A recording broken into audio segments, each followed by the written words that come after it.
ناظرین، ہم یہ دعویٰ کرتے ہیں کہ ہم عاشق رسول ہیں، لیکن عاشق رسول کا دعویٰ کرنا بہت آسان ہے، انداز رسول اپنانا بہت مشکل ہے۔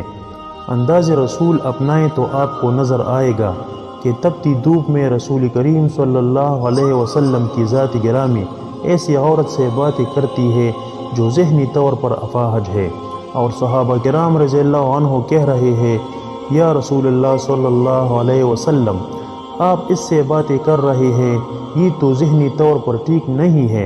اور حضور صلی اللہ علیہ وسلم فرماتے ہیں کہ اس کی میں نہیں سنوں گا تو کون سنے گا؟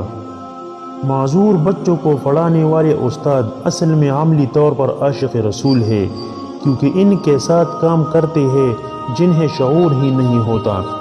حضرت علی رضی اللہ تعالی عنہ فرماتے ہیں، احسان کرنے کا مزہ وہاں آتا ہے جہاں پر کسی کو شکریہ کا بھی شعور نہ ہو۔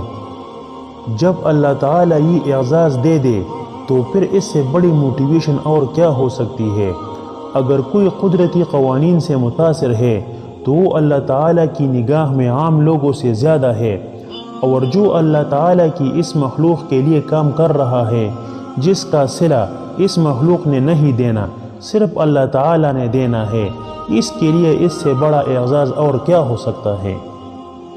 عقل والے پر لازم ہے کہ جس کے پاس عقل نہیں ہے اس کے ساتھ اچھا سلوک کرے، اس کے ساتھ اچھا برتاؤ اپنائے۔